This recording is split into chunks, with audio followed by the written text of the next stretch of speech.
Now to the new developments in the Pope's sudden decision to resign. We broke that news to you this morning that the Vatican acknowledges for the first time that Pope Benedict XVI has a pacemaker. And so there's already a whole lot of speculation about who will be the next Pope.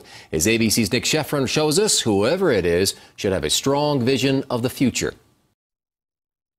This morning, the race begins. 120 cardinals politicking to lead the largest religious body on earth.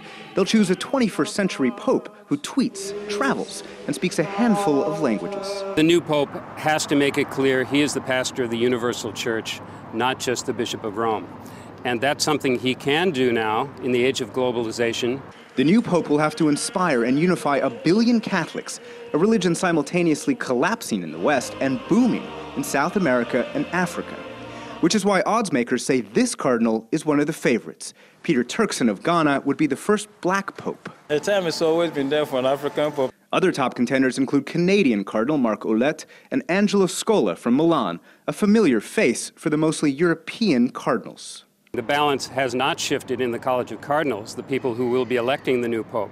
So it will be interesting to see, how closely tuned they are to the demographic shift in the Catholic Church. Cardinals could consider someone younger and healthier. Today, the Vatican revealed 85-year-old Benedict had a pacemaker and recently changed its batteries, although that played no role in his resignation. And this is his retirement home, a monastery inside the Vatican where he'll return to his studies. His role is going to be a very quiet one, and that's important, so you don't have a situation of sort of two different popes at the same time. The new pope should be elected by Easter, and many people here are hoping that he leads the church out of its insular, ancient ways into a more modern, more diverse world. Nick Schifrin, ABC News, Vatican City. By the way, the Vatican confirming this morning the Pope Benedict will have no role in selecting his successor.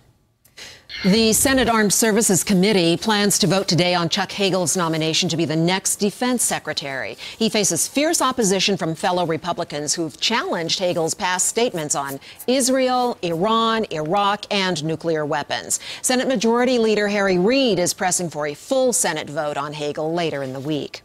Right now, the Carnival cruise ship Triumph that was stranded in the middle of the Gulf of Mexico now is on its way to Mobile, Alabama. No one was injured when a fire erupted in the engine room of the ship on Sunday. The ship is expected to arrive in Mobile by Thursday.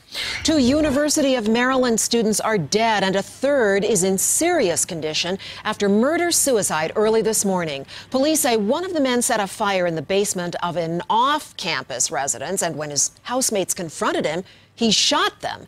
The injured student is expected to survive.